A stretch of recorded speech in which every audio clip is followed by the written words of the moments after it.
I loved Leona Helmsley. Now she owned hotels and she was a powerhouse until she got done for tax evasion.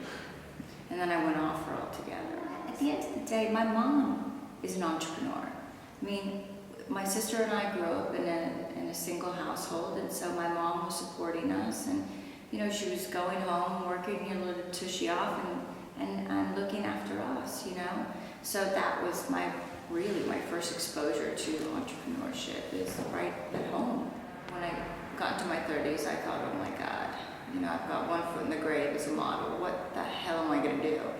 And so that's when I thought, okay, I'll get into the lingerie business. So I didn't know anything about it at all. And at that point, I had the ego size of England, really. So I didn't really seek, and I didn't really seek advice at that point. So I thought, okay, I'm just going to do a license deal.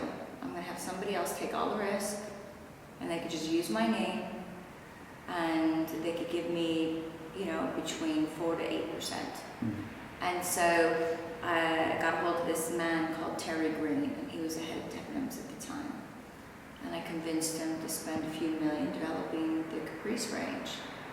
And he did it. It was probably one of the smartest moves on it was a brave move because there weren't license deals. I mean, now we know it's a saturated market. But at the time, it was a big move. It was something very different, and nobody really did it. Nobody did it really. Not only did they not do it, but they didn't do it well, obviously. So he took that shot, that risk, and it proved to be very, very lucrative for Debenhams. Obviously, their whole store now is full of license deals, And then I got to a point about 3 years into this license deal arrangement, and I thought they're going to drop me. I mean, this is now everyone's starting to do it, and I'm going to get the next young, fresh thing along, and I'll be booted out like chopped liver. And I thought, I've got to think of the next move whilst I'm on top of my game, because use that power of people knowing who I am. So I started developing my own line, and I finally I went to the buyers and I said, listen, I'm going to buy back my license, and I'm going to start this company myself. And they were really great. They bought from me. I mean, they were making full margins, and now now they cut their margins, but they didn't want to lose me because I had so much marketing value to the store. But the first collection was a total dive bomb.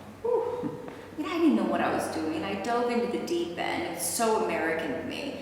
It was naive and American, for me not to really do some proper research into what the hell I was doing. And I was designing for myself, not for my customer, and I had years and years of marketing research.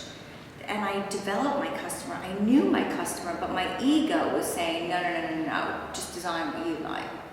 What a schmuck, And so anyways, the first collection was an absolute dive. They recalled a lot of them because the fits were so horrible. And the collection just didn't work.